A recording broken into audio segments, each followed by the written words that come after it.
మీరు ఎప్పుడైనా నిరోధించవచ్చిన ఒకటి నెమ్మదిగా కూలిపోతున్న దాన్ని చూశారా? ఉత్తర ఇజ్రాయెల్లో అదే జరిగింది.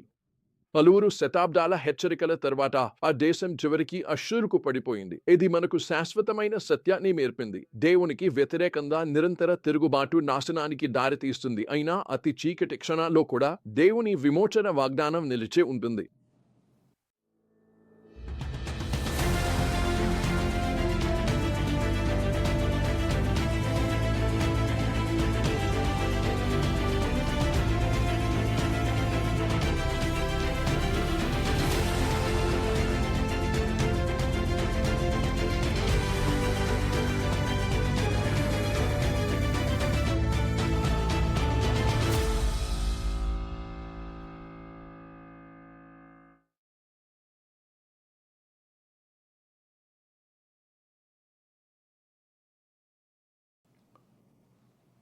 చారిత్రక క్షణం హృదయాన్ని పిండింది.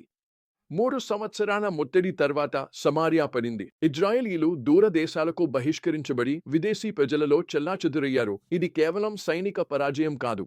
ఇది శతాబ్దాలుగా సాగిన ఆధ్యాత్మిక తిరుగుబాటుకు తుది ఘట్టం.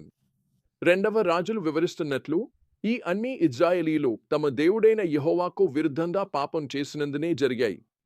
ఆ గ్రంథంలో ఇజ్రాయేలు చేసిన పాపాల జాబితా మనసును కలిచివేస్తుంది. వారు అన్యమత ఆచారాలు అనుసరించారు, ఎత్తైన ప్రదేశాల్లో బలిపీఠాలు నిర్మించారు, విగ్రహాలు ప్రతిష్ఠించారు, తప్పుడు దేవతలకు ధూపం వేశారు, పిల్లలను అగ్నిలో బలి చేశారు, జ్యోతిష్యం ఆచరించారు.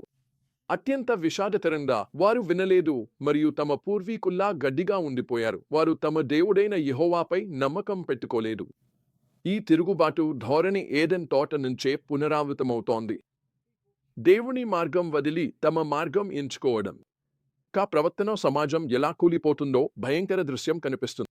నమ్మకమైన వారు దేశం నుండి పూర్తిగా తొలగించబడ్డారు. నేరుగా ఉండే ఒక్కరైనా మిగిలిలేరు. వారిలో ఉత్తముడు ముల్లె పొదలా ఉన్నాడు, న్యాయవంతుడు ముల్లె హెజ్జు కన్నా చెడ్డవాడు. నమ్మకం పూర్తిగా చెదిరిపోయింది కాబట్టి ఆయన హెచ్చరిస్తూ పొరుగువారిని నమ్మవద్దన్నారు. స్నేహితుని విశ్వాసం పెట్టుకు. అయితే ఈ అంధకారమైన సమయంలో కూడా యెషయా ఒక అద్భుతమైన భవిష్యత్తును ప్రవచించాడు. యేసే వంశపు ముళ్ళతొట్టిలో జీవం లేకుండా కనిపించిన చోట ఒక కొమ్మ పెరుగుతుంది.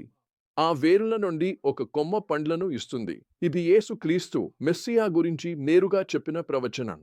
ప్రభువు ఆత్మ ఆయనపై నివసిస్తుంది. ఆయనకు జ్ఞానం, వివేకం, సలహా, శక్తి, పరిజ్ఞానం మరియు ప్రభువును భయపడే గుణాన్ని ఇస్తుంది. ఈ రాబోయే రాజు సంపూర్ణ న్యాయం మరియు శాంతి రాజ్యాన్ని స్థాపిస్తాడు. కావ్యాత్మక భాషలో ఇప్పటికీ మన ఊపిరిని ఆపేలా ఉంది. యెషయా ఒక ప్రపంచాన్ని వర్ణిస్తాడు. అక్కడ నక్క గొర్రెతో కలిసి పడుకుంటుంది, చిరుత మేకతో కలిసి పడుకుంటుంది, ఒక చిన్న పిల్లవాడు వాటిని నడిపిస్తాడు. ఇది కేవలం జంతువులు కలిసి ఉండడమే కాదు, ఇది సంపూర్ణ మార్పు యొక్క దృశ్యం. అందులో సృష్టి అంతా దేవుని అసలు ఉద్దేశానికి తిరిగి వస్తుంది.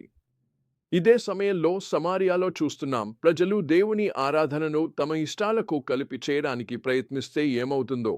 సూర్య రాజు విదేశీయులను ఆ భూమిలో నివసించేందుకు తీసుకొస్తారు. హులును దాడి చేయగానే వారు దేశ దేవుని మేర్పించేందుకు బహిష్కృత యాజకుల్లో ఒకరిని పంపమని అడుగుతారు.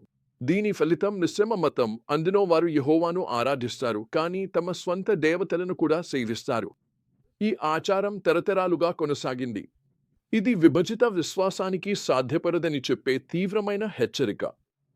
అయితే ఈ సత్యాలను మనం ఈరోజు ఎలా వర్తించుకోవచ్చు?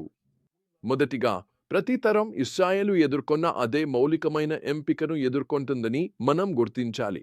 మనము దేవుని నమ్మి ఆయనను అనుసరిస్తామా, లేక మనమే మన మార్గంలో నడుస్తామా? ఫలితాలు జాతీయ బహిష్కరణంతగా ఉండకపోవచ్చు, కానీ సూత్రం మాత్రం అదే. దేవునికి వ్యతిరేకంగా తిరగబడటం ఎప్పుడూ ఏదో రూపంలో నాశనానికి దారితీస్తుంది. ఆయనను అనుసరించడం జీవానికి దారిస్తుంది. మన ఆత్మీయ రాజీ మెల్లగా జారిపోవడాన్ని మనం గమనించాలి. ఇశ్రాయేలు ఒక్క రాత్రిలోనే దేవునిని తిరస్కరించలేదు. వారు నిజమైన ఆరాధనను అన్యమత ఆచారాలతో కలిపి చివరికి వారి విశ్వాసం గుర్తుపట్టలేనంతగా మారింది. ఈరోజు మనం బైబిలు సత్యాన్ని ప్రజాదరణ పొందిన సాంస్కృతిక విలువలతో కలిపివేయాలనే ప్రలోభాలను ఎదుర్కొంటున్నాం. సమారియాలోని ఆ వలసదారులా మనం కూడా దేవునిని ఆరాధించవచ్చు, కానీ అదే సమయంలో ఇతర దేవతలకు సేవ చేయవచ్చు. అవి భౌతిక విజయం, వ్యక్తిగత స్వాతంత్ర్యం లేదా సాంస్కృతిక అంగీకారం కావచ్చు. అయినప్పటికీ ఈ వచనాలు మనకు ఆశను ఇస్తున్నాయి.